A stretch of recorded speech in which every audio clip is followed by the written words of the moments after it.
What went wrong with School of Chaos? It was probably the best mobile game at some point, but it all went downhill.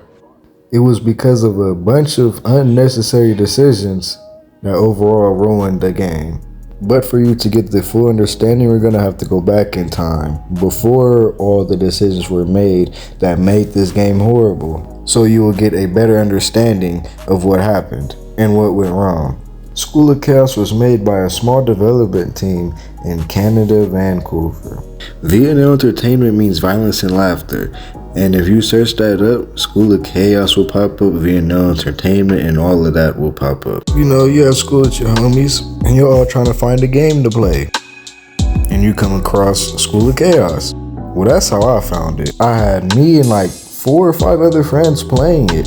And still to this day, me and 2 others still talk about this game. You know, at that time, we were trying to see which one of us would have the most style, the most drip, which one of us would be the highest level. So I'm gonna start off with the customization. It was really good in this game. V&L and them made like thousands of pieces of armor that you can make infinite possibilities with. The houses were damn near the same way. It had limited amount of walls and stuff you could place around, but the stuff you can do with it was satisfying enough to build what you wanted. The building that you see in the background is very hard to do. You have to place one item one by one floor, one wall, one chair. You have to place it one by one. So it's not like Minecraft where you place a block and it's instantly there. It takes time. So saying these things were impressive going to other people's houses. So houses were a big thing in the game too. People would go to houses and make clan bases for their clan. And before going to wars, they would go to their clan base and have everybody in the clan base and go to war. And speaking of war, clan wars, it was turned up in this game. Everybody had certain roles to play, even if you were a low level. If you were a low level, you had to bomb people.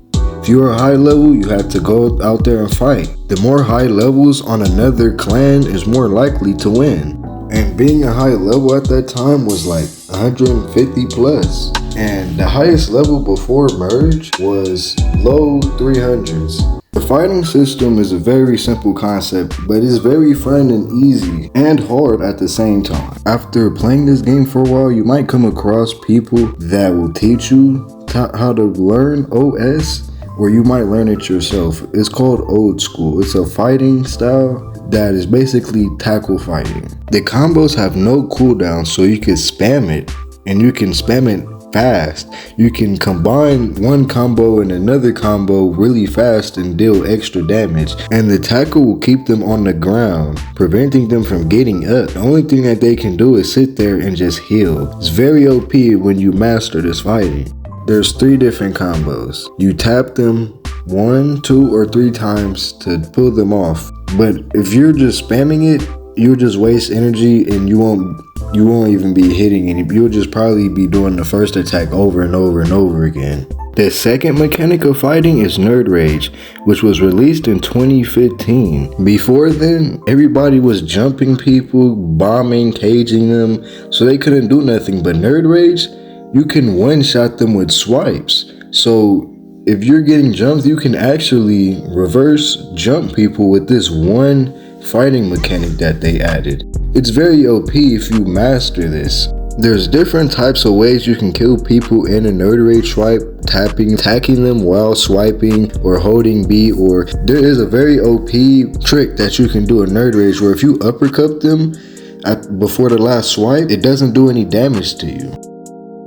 But before you can even fight, you must have some type of currency. Using the name tags can help you level up your level and stats, and using VIPs can help you buy armor. Lunch money will help you repair armor and buy food. There is 4 ways of getting currency in the game. The first is buying it. Second is questing. Third is marketing. And the 4th is scamming. Or for the 5th way for my OGs, kit. Yeah, I probably don't even know what that is, but the best way to market was to buy toy smuggler items and wait until they get rare and sell them in the future. Or if you die, there'll be a death market that spawn and it'll spawn in rares that you could buy and sell. So the holidays that come around every year, he'll update the game on which holiday it is, and update the music, add items specific to that holiday, and everything like that. He also used to add new toy smuggler items every month. I was scared to go to school because bad things happen at school. They also had different variants. It wasn't copy and paste every time the holiday came around. They added something new every time the month came through. In 2016, Villanelle added this place called Underpass that was right under this place inside the online arena. They actually added a city before they added City of Chaos, and you can go to the city for free going through the underpass. It costs 99 VIPs for a city pass. That's what you need to get there, and it doesn't cost that much. You should get it, but there is a free way to get there. You kill them in the underpass or city, you get some of the VIPs that they had off them. And Apple is threatening to shut down the game because they added guns in a game that's related to school. Yeah, that's not gonna go too well. They had so many things going with this game, but what went wrong? So Villanelle goes and makes a sequel called City of Chaos. He tries to release City of Chaos as fast as he can in fear of School of Chaos shutting down. So he releases the game in 2018. Oh my god, bro. Oh hell no, man. What the fuck, man? Get your ass on, boy. You get your goddamn ugly ass on. Bro, what was that? Remember the zombies plot that was in the last game? They added it in here. But they gonna add teachers inside of the school, robots in online arena. What the fuck? You're already contradicting the plot you're trying to make. What are you doing?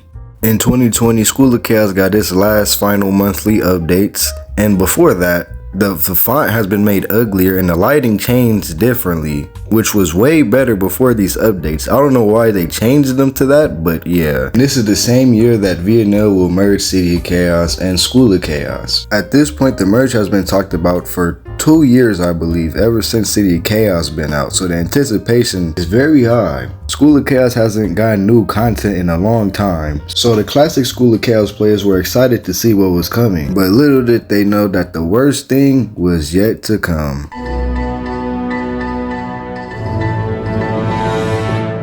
The first day of merge didn't go very well for the classic players. The players noticed drastic fewer customization options. You can't change your shirt or pants if you don't take this Homer Simpson outfit off. The accounts of School of Chaos just got put into City of Chaos. So if you didn't like the game, that was too bad because he also removed the game from the App Store. So this was definitely the beginning of the downfall. Some armor pieces that transferred from Classic look bulkier and uglier. About to get to the reasons why School of Chaos players did not like the merge. The number one main reasons for that is the fighting system. They completely disbanded the original one and made City of Chaos the only one. When, to be honest, most of the School of Chaos players did not like that one. So the fact that we were forced to try and like this game and they deleted School of Chaos just made most players quit. And I'm gonna explain why the fighting system was worse than School of Chaos, why they didn't like this fighting system. First, I'm gonna talk about the movement. In School of Chaos, you can walk and hit, but in City of Chaos, you drag across the whole floor. Like, the floor is slippery, like the floor been mopped or something. Where is the yellow sign at? Why are you sliding across the ground like that? In School of Chaos, that's not possible. The reason why I bring this up, because there's another factor that makes the overall fighting experience worse. When you fight an enemy, your player automatically locks onto that. So you have no more free will of your movement. You're locked in, you can't break their ankles anymore. You're locked in facing them only. Mixed in with that slippery slope movement, you can tell that the gameplay has been downgraded. They also replaced Nerd Rage with Rage, which is the fighting system of City of Chaos. Basically, the Rage. And you have to kill somebody using Rage. There isn't like, I don't like it, so I'm not gonna use it. You have to use it to stay alive or to kill somebody. If somebody used a Rage move on you that does damage, you would have to use a rage called Calm to counter it. So basically staying alive. If you want to kill somebody, you have to use wild swings or something that does damage, because combos do not do that much damage anymore. They nerfed combos and made rage the only thing that matters. And since tackle is not in City of Chaos, it's not in the merge.